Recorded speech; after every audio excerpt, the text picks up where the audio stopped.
अरे दोस्तों, आज हम एक बेहद रोमांचक और रहस्यमयी विषय पर बात करने वाले हैं। कभी सोचा है ना कि आसमान में बिजली कैसे चमकती है? ये एक ऐसा सवाल है जो हम सभी के मन में कभी ना कभी आया ही होगा। तो मैं आपको आसान भाषा में समझाती हूँ। बिजली गिरने की प्रक्रिया को समझना जितना दिलचस्प है, उतना ही महत्वपूर्ण भी है। तैयार हो? चलिए शुरू करते हैं। सबसे पहले हमें यह समझना होगा कि बादल कैसे बनते हैं और उनमें क्या होता है। सबसे पहले बादलों की बात करते हैं। बादल पानी की बूंदों और बर्फ के टुकड़ों से बने होते हैं जो आसमान में इकट्ठे होते हैं। सोचो कि आसमान में लाखों पानी की बूंदें और बर्फ के टुकड़े इकट्ठे हो गए हैं। ये बूंदें और टुकड़े एक दूसरे से टकराते रहते हैं। ये आपस में टकराने लगते हैं जैसे एक बड़ी सी पार्टी हो रही हो। इस टकराव से ऊर्जा उत्पन्न होती है जो चार्ज को अलग कर देती है। इस टकराव से चार्ज अलग हो जाते हैं।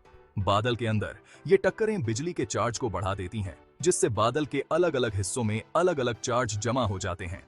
इन बादलों के अंदर ये टक्करें बिजली के चार्ज को बढ़ा देती हैं। यह प्रक्रिया बहुत ही तेजी से होती है और इसके परिणाम स्वरूप बादल के अंदर बिजली की चमक उत्पन्न होती है। इसे ऐसे समझो जैसे आप अपने बालों में गुब्बारा रगड़ते हो। जब आप गुब्बारे को बालों में रगड़ते हैं तो आपके बाल खड़े हो जाते हैं। जैसे सात और छह सात आके रहते हैं, आपके बाल खड़े हो जाते हैं, है ना? वो स्टैटिक इलेक्ट्रिसिटी की वजह से।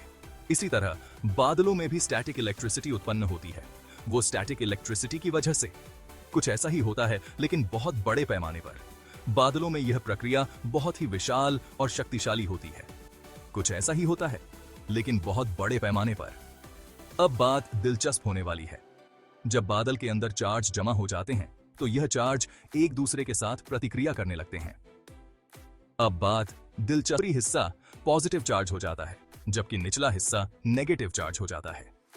यह चार्ज का विभाजन बिजली की चमक का मुख्य कारण है।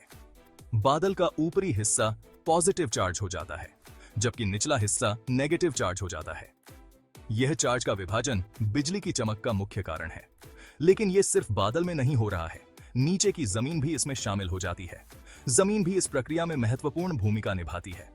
जब बादल के नीचे के नेगेटिव चार्ज बहुत ज्यादा हो जाते हैं तो वो जमीन के इलेक्ट्रॉन्स को धक्का देने लगते हैं, जिससे जमीन पॉजिटिव चार्ज हो जाती है। यह प्रक्रिया बहुत ही तेजी से होती है और इसके परिणाम स्वरूप बिजली की चमक उत्पन्न होती है।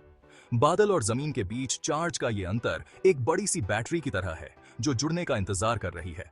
और फिर होता है चार्ज्ड पार्टिकल्स का एक चैनल, जिसे स्टेप लीडर कहते हैं, बादल से नीचे की ओर आने लगता है। चार्ज्ड पार्टिकल्स का एक चैनल जिसे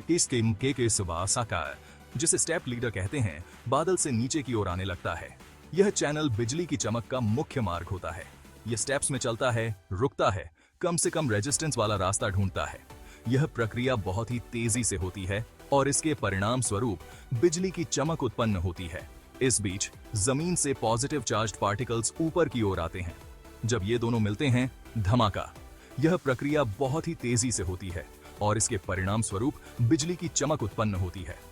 जब ये दोनों मिलते हैं, धमाका, वो ही बिजली की चमक होती है। यह प्रक्रिया बहुत ही तेजी से होती है और इसके परिणाम रूप बिजली की चमक उत्पन्न होती है। वो ही बिजली की चमक होती है। इसके आसपास की हवा बहुत गर्म हो जाती है, सूरज की सतह से भी ज्यादा गर्म, जिससे एक शॉक वेव बनती है जिसे हम गड़गड़ाहट के रूप में सुनते हैं।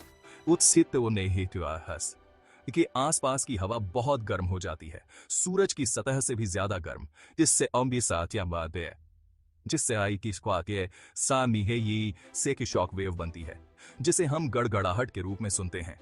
यह शॉक वेव बहुत ही तेजी से फैलती है और इसके परिणाम स्वरूप गड़गड़ाहट उत्पन्न होती है। तो अगली बार जब आप बिजली का तूफान देखें तो याद रखें, यह कोई यूं ही नहीं चमक रहा है। यह एक बहुत ही जटिल और रोमांचक प्रक्रिया है जो आपके सिर के ठीक ऊपर हो रही है। यह फिजिक्स का एक क्रेजी डांस है जो आपके सिर के ठीक ऊपर हो रहा है। यह प्रक्रिया बहुत ही तेजी से होती है और इसके परिणाम स्वरूप बिजली की चमक उत्पन्न होती है। और हाँ, अगर आप कभी तूफान में फंस जाओ तो सुरक्षित रहो। खुले मैदानों, ऊंचे पेड़ों और धातु की चीजों से दूर रहो। यह बहुत ही महत्वपूर्ण है कि आप अपनी सुरक्षा का ध्यान रखें। खुले मैदानों, ऊंचे पेड़ों और धातु की चीजों से दूर रहो। यह बहुत ही महत्वपूर्ण है कि आप अपनी सुरक्षा का ध्यान रखें। तूफान के दौरान सुरक्षित रहना बहुत ही महत्वपूर्ण है। देखने के लिए शुक्रिया, और ऐसे ही कमाल के साइंस वीडियो के लिए लाइक और सब्सक्राइब करना न भूलें। फिर मिलेंगे, तब तक के लिए सुरक्षित रहें और विज्ञान के इस अद्भुत दुनिया का आनंद लें।